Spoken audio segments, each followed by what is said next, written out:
when you think of the relationship Black Americans had with their country's laws, and the most well-known examples, they're fighting to change it.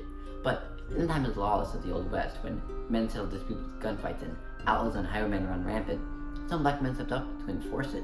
And it's one of these Black law enforcers who showed that a Black man could be a peace officer as good, or maybe even better, than any white man, making over 3,000 arrests, winning the respects of whites and Blacks alike, and maybe even being the inspiration for one of the most well-known icons of the Wild West. That man was Deputy U.S. Marshal Bass Reeves.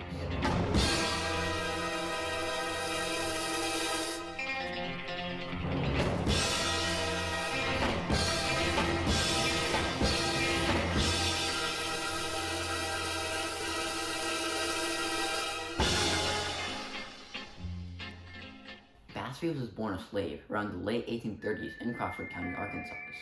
He got his last name from the Arkansas state legislator who owned him and his family, William Steele Reeves. Bass worked as a stable hand and a blacksmith apprentice when his master moved to Grayson County, Texas in 1846. And during this period, he became a manservant to the son of his master, George Reeves. Bass followed George Reeves everywhere, even accompanying him when he was a Confederate colonel during the American Civil War. Bass would later claim to have joined him in several battles, one of them being the Battle of Pea Ridge in 1863.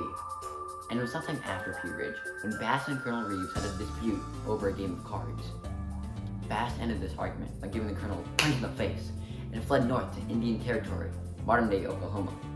He became fluent in the Muskogee language and others spoken by the tribes, and gained a strong familiarity with the Indian Territory.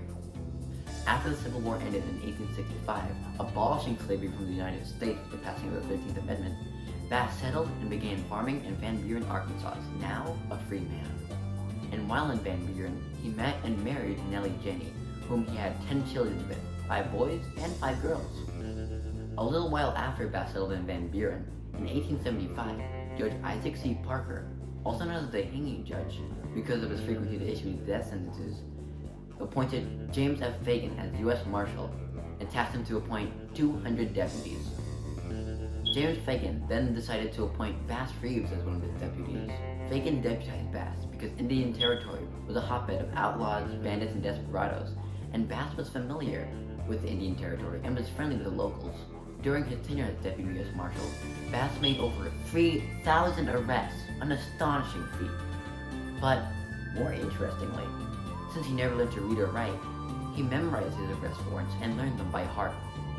And when he went to act out his warrants, he showed that he was pretty quick, both in his draw and in his thinking. Get it? Get it? Cause like a quick draw and a quick, never mind, get it, you never do. In one instance, Bass was ambushed by 3 notorious outlaws. The outlaws held the deputy marshal at gunpoint, taunting the man who supposedly haunted criminals in their sleep. And as calm as always, Bass responded, "Excuse me, what's the date?"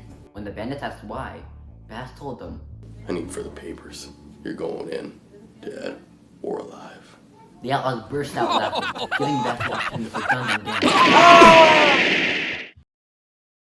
In another instance, while Bass was in pursuit of 2 outlaw brothers, he caught wind that they were holed up at their mother's cabin. He roughened up his clothes, put on a pair of old shoes instead of his nice boots, and shot 3 holes into his hat. He then made the 28-mile journey to the mother's cabin and told her he was an outlaw on the run, seeking refuge. And in the cover of night, while the brothers were sleeping, Bass quietly handcuffed them. As it is apparent from these anecdotes, Bass had a great dedication to his job and gave his all when acting out each arrest. He didn't care who you were. If he was tasked with bringing you in, he was going to bring you in, even if you were family. Benny Reeves, Bass's son, was charged with murder after killing his wife after hearing his wife had been unfaithful. And Bass was so respected in his line of work, no one wanted to go out and arrest him. The marshal at the time, Marshal Bennett, suggested that another deputy should act out the warrant. However, Bass insisted that he act out the warrant. Bass later caught and saw his son be convicted for murder and sentenced for life imprisonment. As America expanded and entered into the early 20th century, the age of the Wild West was slowly fading into myth. The US was becoming a land of laws, and there was simply no more room for gunslingers and lawmen. And Bass's legacy slowly died in a Jim Crow-infested United States. Or did it? Some people believe that Bass Reeves was the inspiration for the legendary Wild West icon, the Lone Ranger. They both used disguises, rode white horses, worked with Native Americans, and left similar calling cards. The Lone Ranger left silver bullets, and there are some cases where Bass left silver dollars. Bass Reeves spent his last years as a police officer in a segregated Muskogee, Oklahoma. He died in 1910 due to a kidney condition known as Bright's disease. During his funeral, hundreds of people attended, and in his obituary, he was known as the universally respected Deputy U.S. Marshal, who was absolutely fearless and had no master but duty.